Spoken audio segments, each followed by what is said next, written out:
Okay, so first I'm just gonna ask you to like introduce yourself and like explain like who you are, and then like what soiree is. Okay. So you go ahead. My name is Sean Pack. I work as a founder of startup companies. We're working on a current project I'm really excited about called Soiree Style. Soiree is a unique combination of in-store physical retail fashion and retail, along with digital shopping experience. So trying to combine the best of both worlds. How did you get the idea to start soiree?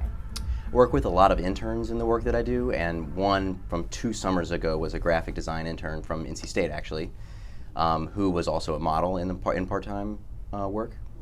She had a lot of frustrations with the way fashion worked from an inclusivity perspective and from a sustainability perspective, and we started talking about what those problems were and what solution sets a technical solution might be able to help provide. Kind of evolved from there, and it brought us to where we are today. How did you execute your ideas about creating soiree and make them into a reality? Bringing an idea to market is really tough, and it requires a lot of experimentation. So I mentioned that we started this process about 2 years ago. We're about on our 4th or 5th iteration of what the company should really look like. And so it's kind of taking a stab at it, right? Step off a ledge and try something and see what the market tells you, what the customers believe and feel about how the solution is helping them, asking a lot of questions, asking for feedback in every way you can, and then seeking out mentors and advisors in that space has really been a big part of what has facilitated our progress here. We try to learn everything from anybody who's willing to talk to us, and just one step at a time, testing everything that we can test and experimenting. What challenges did you face as you were trying to start this business? A number of different challenges. The first and foremost, a business needs to have cash flow to keep it afloat, and so that requires creativity. And a lot of times, a founder will go to private markets and raise money from investors who believe in the concept. We've never been late enough where we've had an idea that we can go sell and say, hey, we've solved a problem, here's what it is. So we've sold services along the way to provide a little bit of cash to give us that freedom to experiment. We've also struggled a little bit with finding the right tone in the marketplace. So fashion is one that intersects a lot with body issues that people kind of think through and suffer with, inclusivity, race, skin tones, cultural dynamics, and so being able to speak a language that people understand, that you are genuinely trying to create solutions and not be another part of the problem, while also being a for-profit business, is one that we've been very careful with and not always had the best approach. Okay. What makes you different than other secondhand stores or thrift shops? Yeah, so it's really the combination for us of the in-store and physical experience and that digital presence, right? A lot of physical retail is being threatened by the big tech companies, Amazon most principally. And Amazon, what they do really well is just grease the wheels of the shopping experience, right? Your credit card is stored, all you have to do is find what you're looking for and check out. So we've adopted that same kind of process with an app that we built for shopping. Consumers that shop here can focus while they're in store on the elements that a physical retail store is good for. Let me touch this item, make sure it's good quality, examine it for any stains or rips or tears, try it on to see how it fits and looks on me personally. But then when they're ready to do a transaction, they don't have to take it to a desk and pull out their credit card and do all of that. The technology can help kind of eliminate those problems.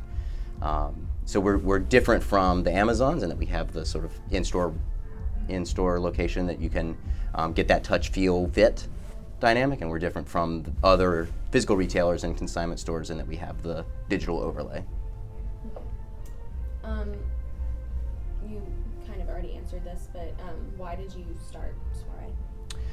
I start businesses where I see problems, right? And I started this particular business as a result of that conversation with the intern that I had at the time.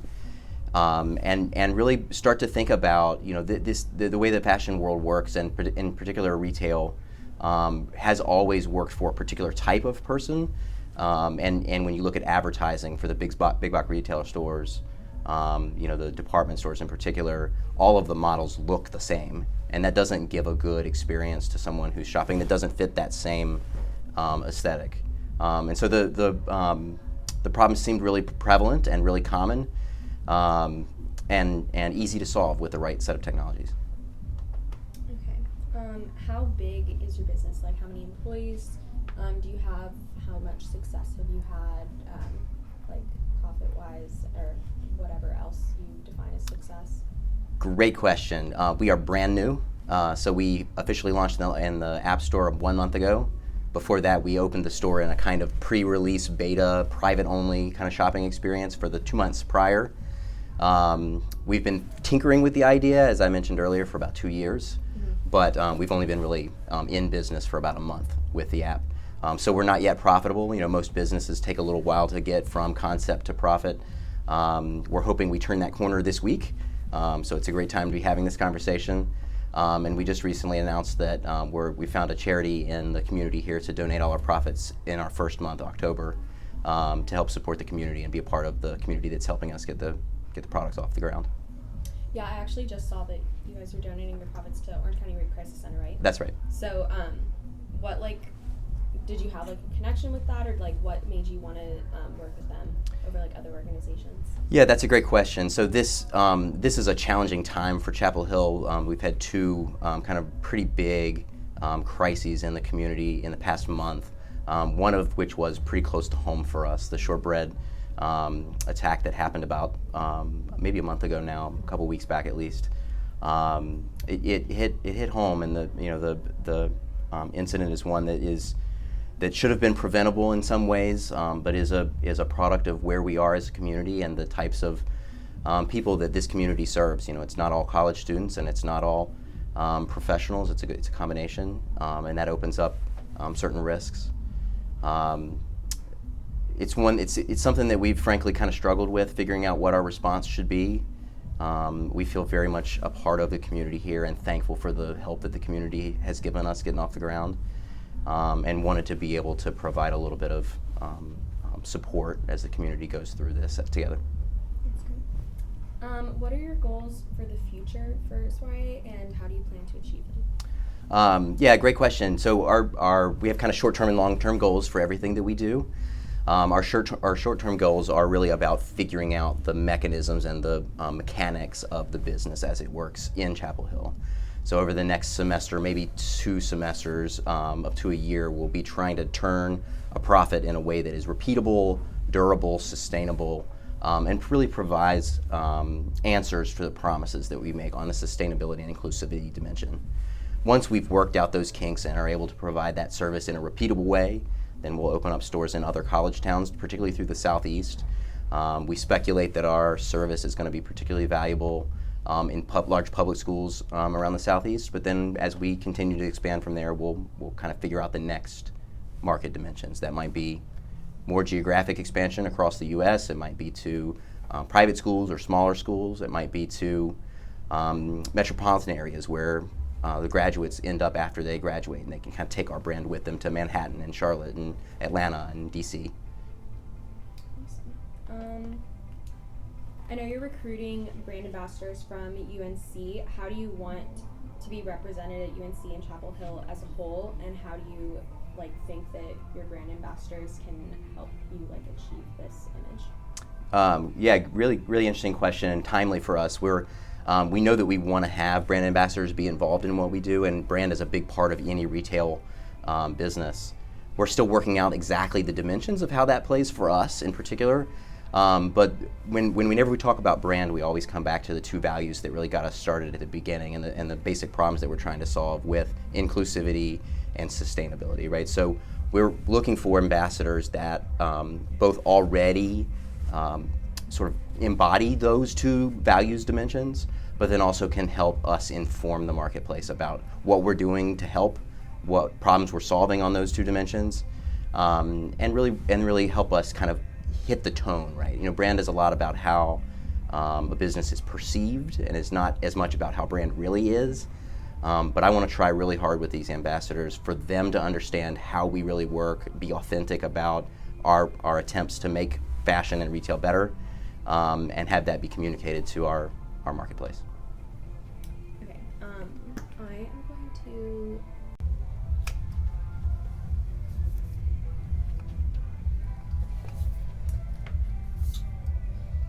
Okay, who is your target customer and how do you think you're meeting their needs? Yeah, great question, and one that we think about every day, really. Our target customer, we want to be both small, defined in a very narrow way so that we can focus on providing the right set of services, but also to meet that sort of values promise, inclusive, right? So we're really focused first and foremost on the sort of sorority community at UNC, but very quickly expanding beyond that to the peripheral groups around that, other organizations, larger sets of student populations. When you think sort of at the biggest scale, it's really college students at the moment that is our target market. Okay.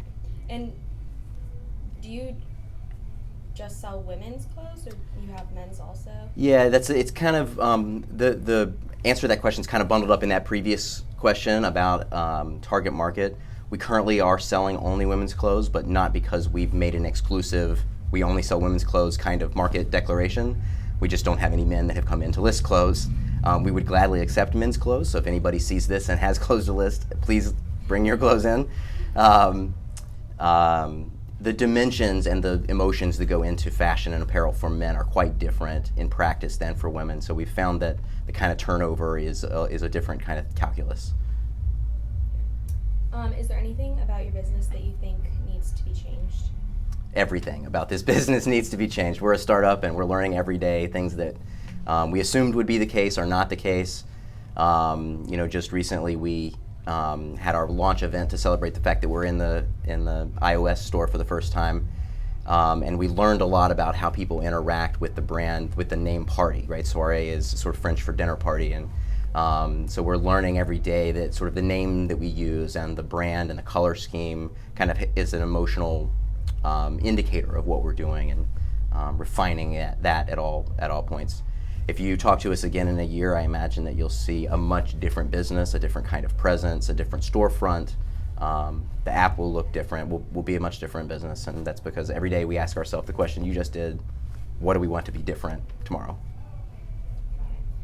What have you learned from founding and running Soiree? That's a big question.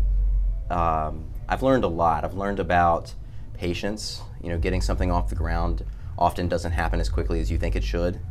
This is 2 years on in the process, and we've had other projects that we've worked on as a larger entity from a parent company perspective.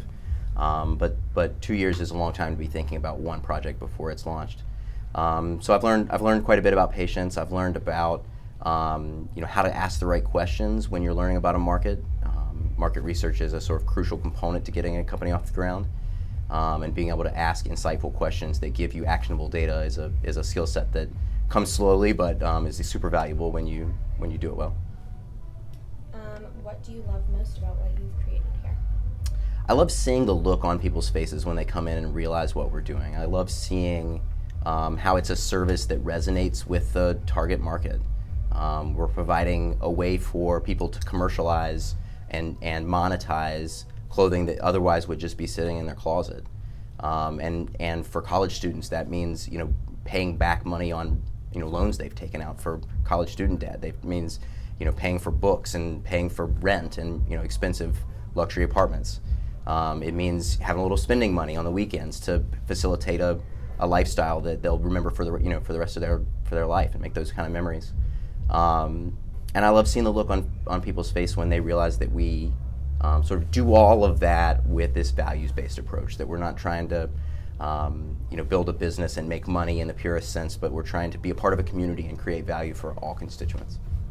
And then my last question is just, how does it work for people who want to buy and sell clothes here?